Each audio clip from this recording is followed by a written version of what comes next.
मजबूत इतिहास वाला कर्नाटक राज्य का गठन 1 नवंबर 1956 को हुआ था। पहले इसका नाम मैसूर था, आगे चल के कर्नाटका के नाम से जाना जाता है। इसकी राजधानी बेंगलुरु है। आप कर्नाटक के इतिहास तो जानते ही हैं। इसका सबसे मजबूत इतिहास हम्पी, मैसूर और साथ में बीजापुर, चिकमंगलुरु और गुलबर्गा को कैसे भूल सकते हैं। धारवाड़ का पेड़ा तो फेमस कर्नाटक को करता ही है। आज हम उस राज्य का ओपिनियन पोल लेके आए हैं जहां पर आर्थिक, आधुनिक और आईटी का जबरदस्त संगम है।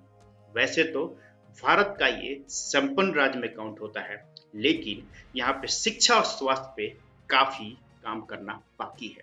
कर्नाटक विधानसभा चुनाव 2023 में अभी काफी समय है, लेकिन हम जो ओपिनियन पोल लेके आए हैं इसमें आपको ओपिनियन पोल के एक एक पार्टी के सीट गठबंधन हैं कर्नाटक विधानसभा चुनाव 2023 में।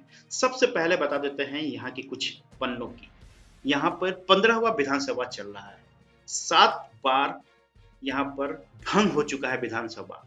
मैं बताना चाहता हूं कि टोटल 15 विधानसभा अब तक हुई है, उसमें से 7 बार भंग हो चुका है। तो इससे आप अंदाजा लगा सकते हैं कि कर्नाटक की राजनीति कितनी उथल पथल है। यहाँ पे सबसे ज्यादा कर्नाटक में कांग्रेस ने रूल किया है।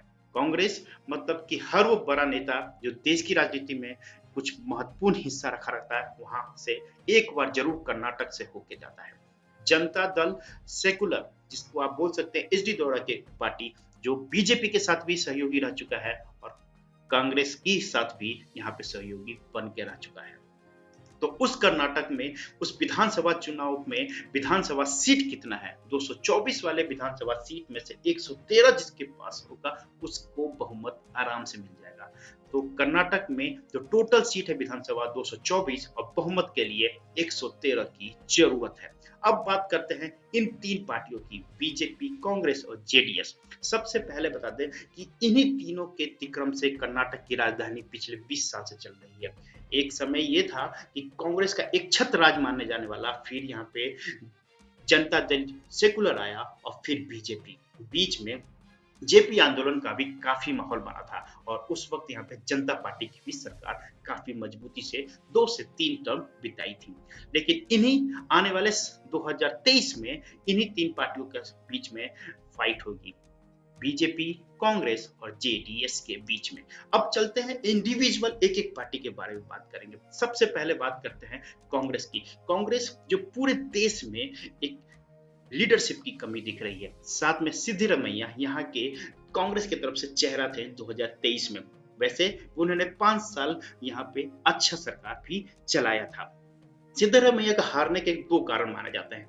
एक कारण ये कि कांग्रेस की लीडरशिप जो सेंटर लेवल में है वो नहीं है, और दूसरा जो कांग्रेस की तरफ से एक निगेटिव प्रचार इम्पैक्ट है वो कर्नाटक में काफी हावी था, और तीसरा वहां के लोग काफी दिनों से परिवर्तन की ओर थे, इसलिए वहां पे कांग्रेस की इतनी बड़ी हार कहा जा सकता है। लेकिन फिर भी 80 सीटों की समेटना, 80-90 की सीट में समेटना कांग्रेस के लिए कर्नाटक में अच्छी बात मैं मानता हूँ।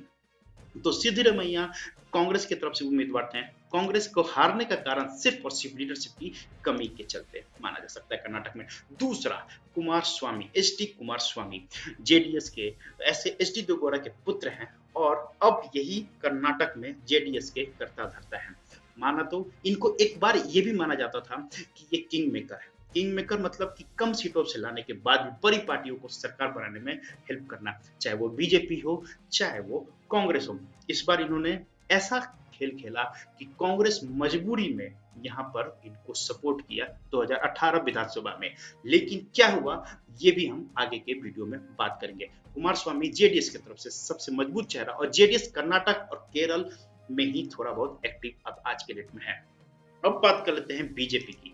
बीजेपी काफी मजबूत कर्नाटक में, यहाँ पे 3 से 4 मुख्यमंत्री बदल चुके हैं, लेकिन येडियुरप्पा काफी फेमस। येडियुरप्पा को फेमस होने का कारण है कि लिंगायत वोट इनके पास ज्यादा मजबूत है, और कांग्रेस बीजेपी यहाँ पे काफी मजबूत है येडियुरप्पा के आने से। इसका कारण है कि बीच में येडियुरप्पा ने अपनी पार्टी बनाई थी कर्नाटक जनता पार्टी, लेकिन वो उस लेवल पे काम नहीं कर पाया। मुसीबत में उस वक्त जो मुसीबत हुआ था बीजेपी के लिए, क्योंकि ये वोट काटे थे और वोट काटने के चलते 2012-13 का जो इलेक्शन विधानसभा चुनाव हुआ था उसमें काफी बड़ा नुकसान बीजेपी को हुआ था। लेकिन 2018 में इनको मुख्यमंत्री प्रेजेंट करके बीजेपी ने एक बड़ा दांव खेला और उसमें ये काफी सफल भी हुए। हाँ, लिंगायत वोट बीजेपी में इन्हीं के चलते आता है।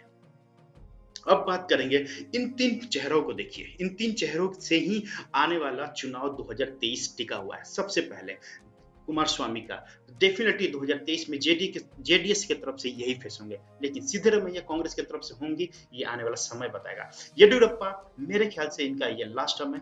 2023 में बीजेपी को एक नया चेहरा जरूरी है और नहीं तो इनको बीजेपी को काफी बड़ा नुकसान हो सकता है। अब बात करेंगे हम एक एक कुछ क्वेश्चंस। अब हम बात करेंगे कुछ ऐसे क्वेश्चन जो हमने ओपिनियन पोल में पूछा था। Who will win Karnataka assembly election in 2023? 2023 में कर्नाटक विधानसभा चुनाव कौन जीत सकता है? और जो हमारे पास फैक्ट आया वो काफी रोचक वाला आया। बीजेपी को यहाँ पे 35% वोट प्रतिशत मिल सकता है, कांग्रेस को 37% और जेडीएस को 19%। और हमारे ओपिनियन पोल के हिसाब से कर्नाटक में यदि असेंबली इलेक्शन 2023 में होता है तो 37% के साथ कांग्रेस सबसे आगे रहेगी।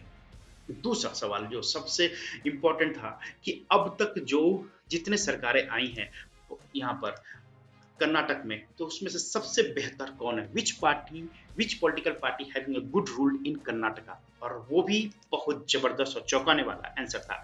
यहाँ पे 26% के साथ बीजेपी है, 40% के साथ कांग्रेस है और 10% के साथ जेडीएस है। तो यहाँ पर भी कांग्रेस कर्नाटक के अंदर में अच्छा परफॉर्म करते हुए नजर आया अब तक।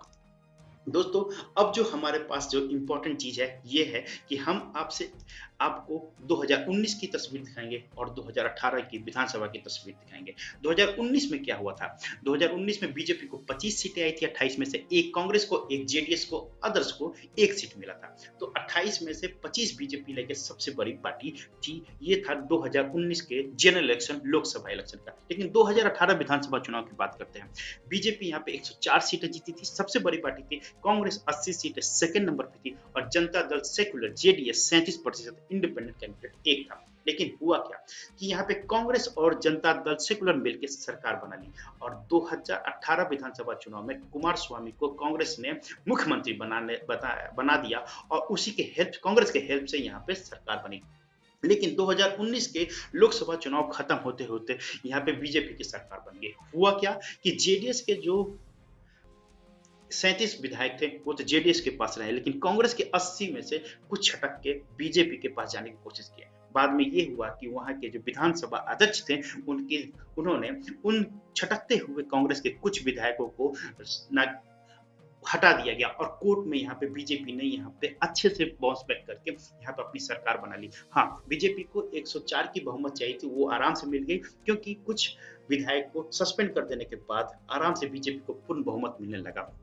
तो उस हिसाब से बीजेपी की अभी सरकार चल रही है और बीएस येडियुरप्पा ही यहाँ के मुख्यमंत्री हैं। तो 104 के साथ आज के डेट में सबसे बड़ी पार्टी जो 2018 में थी उसी की सरकार है। हाँ, लेकिन कांग्रेस और जनता दल का जो संयोग हुआ था, जो कोलिशन हुआ था, उसकी सरकार 2019 में जनरल इलेक्शन, लोकसभा इलेक्शन के बाद गिर गई और बीजेपी पुनः यहाँ पे कर्नाटक में अपनी वापसी की।